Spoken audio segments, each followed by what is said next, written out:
All right, Shalom.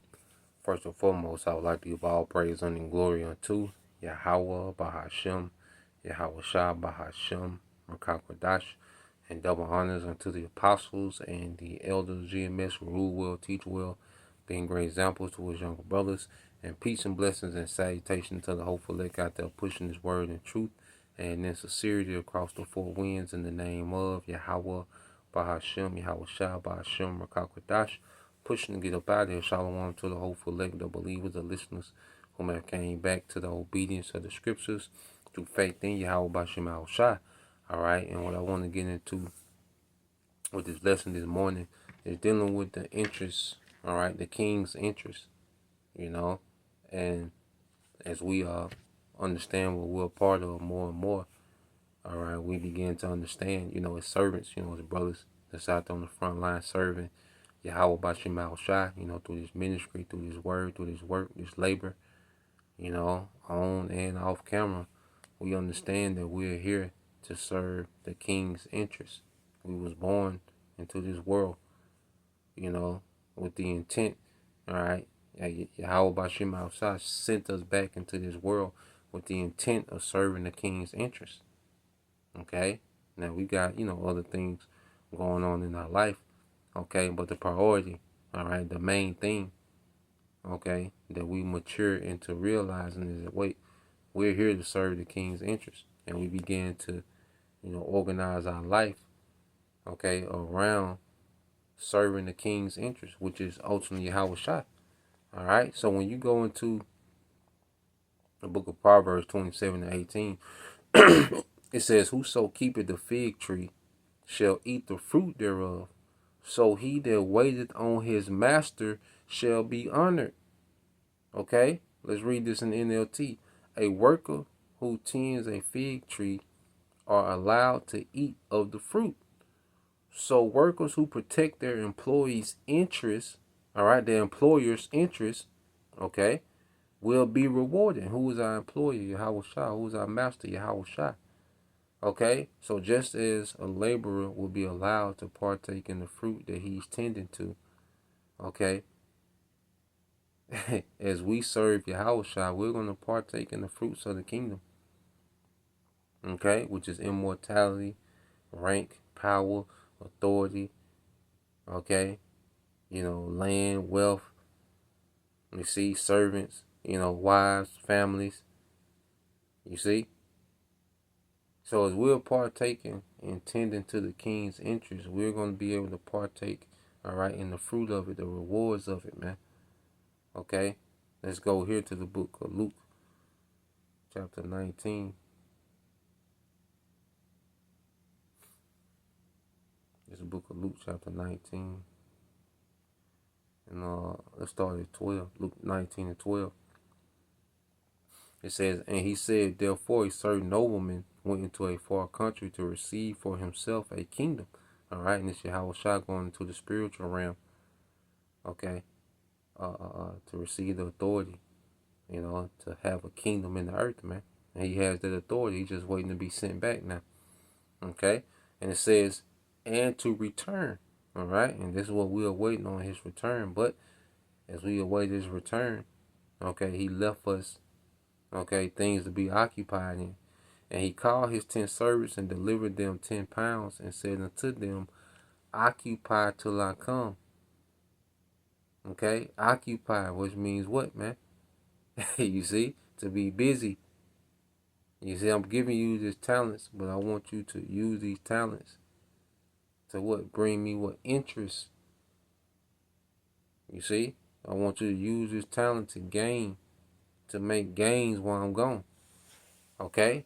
So he gave us these talents to occupy till he got back, to serve, to gain, to make moves, okay, in the spirit. And this talent is the understanding of the word, the ability to teach this word, man. The gifts given to us to teach this word, that's a talent. That's an investment. Yahweh Shai made an investment, okay, in the elect, beginning with the first fruits, man. It says, but his citizens hated him and sent a message after him saying, we will not have this man to reign over us, all right, which is a that's going to be dealt with at his return, okay, as well. It says it came to pass that when he was returned, having received the kingdom, that he commanded these servants to be called unto him, to whom he had given the money, that he might know how much every man had gained by trading. Then came the first, saying, Lord, thy pound have gained 10 pounds. He said unto him, Well, thou good servant, because thou hast been faithful in very little, have thou authority over 10 cities. Okay, and that goes into what? The fruits of the kingdom. You see, if we hold down the king's interest while he's away, okay, when the king returns, Yahushua, and he sees that we've held it down, that we've used the talents that he's given us, all right, to gain, to edify, you see, to build, his sheep up for his second coming, okay, to build up the church, man, to you see, to hold down whatever our office is in the body, man, okay, whatever talent's been given unto us from Yahushua, he expects a return, and there's a reward, okay, for that return. That's why it says, then came the first, saying, Lord, thy pound hath gained 10 pounds, and said unto him, Well, thy good servant, thou hast been faithful in very little, have thy authority over 10 cities. Now we read this in NLT, it says, Well done. The king exclaimed, You are a good servant. You have been faithful with the little I entrusted to you, so you will be governor over 10 cities as your reward. Okay, and Yahushua, hey, those that he can trust with a little, he's going to entrust them with everything, man. Because as we got this word, look at what other men have done as they have the ability to teach. But what do? They have made themselves celebrities. They started their own thing. They built their own brand. Okay, they began to defile the product, corrupt the product with false teaching, with false doctrine. Okay, so they can't be trusted. Here it is. The Lord gives you, the ability to teach, this understanding, and Jake go haywire with it. Jake go do their own goddamn thing. Jake run off. Okay, build their own brand, change this up, change up the product. Nah, man, he gave us a particular product to push, man, which is just truth. Okay, and he entrusted us to keep it pure. Okay, and for us to use this truth to serve his interests, man. You see, and when he gets back, we'll get rewarded. Okay, verse 18 says, the next servant reported, Master, I invested your money and made 5 times the original amount. Well done, the king said. You will be governor over 5 cities. Okay? And then remember, this is what? The reward. Okay? So now, man, we're serving the king's interest, and we're going to partake in the fruits of the kingdom. If he can entrust us to hold down our office in the truth, he can trust us to rule with him. He can trust us to be joint heirs with him, man. Let's get this in Luke 12. Get to the point. This is the book of Luke, chapter 12, verse 42, and I read in NLT. And the Lord replied, this is Yahushua speaking, a faithful and sensible servant is one to whom the master can give the responsibility of managing his other household servants and feeding them. Okay? Because what he gave, the prophets have this talent which comes with the responsibility of having the oversight of the church, man.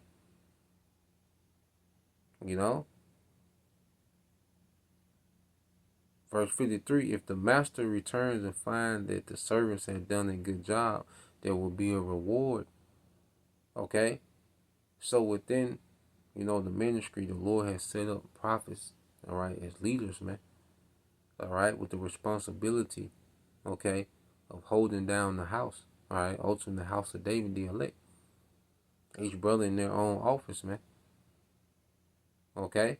So we all been given this responsibility while the master is gone, while Yahweh Shai, the king, is gone. And when he comes back, those, all right, that have done what they were supposed to do, okay, within this grace period, man, you see, they have served the king's interest. Those who, dedicated themselves to the king's interest are going to be rewarded, man. Verse 44, I tell you the truth. The master will put that servant in charge of all he owns. You see, the servant will put, it's like the master will put that servant in charge of all that he owns. You read in the KJV, of truth I say unto you, that he will make him ruler over all that he hath. Okay, and that's what Yahweh Shai is going to do. He's going to be joint heirs, man. We're going to, partake in the fruits of an everlasting righteous kingdom, man. And everything is given to Yahweh Shai. The whole earth. You see, the whole universe, man. Multiverses, man. That's given to Yahweh Shai, man. Okay? And he's going to allow us, okay, to partake in that, man. For serving his interests, man. That's why. Let's go here and read this in Romans.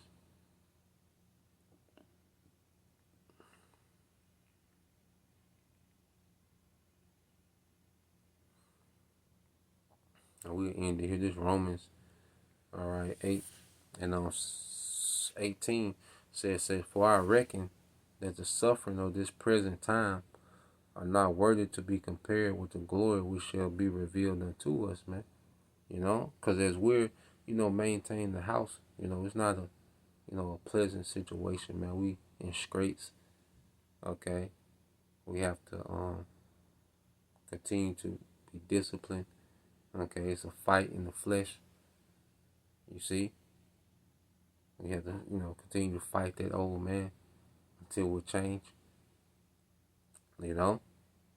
So as we're, serving, we're dealing with, infirmities and these situations, pressure, being pressured on all sides, but still serving.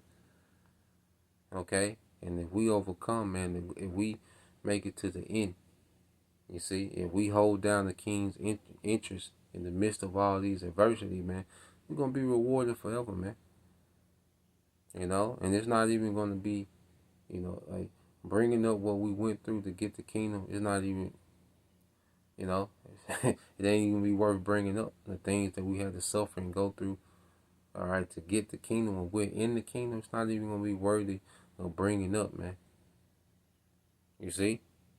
So, hey, may Yahweh Shem Al Shai keep a spirit, on us to serve the king's interest, man. To keep serving the king's interest, man, growing in our lot day by day, So, Lord, will you, brothers, and you few sisters edified once again, I want to give all praise and glory unto Yahweh Bahashem, Yahweh Shai Bahashem, Rakakwadash, and double honors unto the apostles and the elders, GMS, who rule well, teach well, being great examples towards younger brothers. And peace and blessing, salutation to the hopeful. Shalom.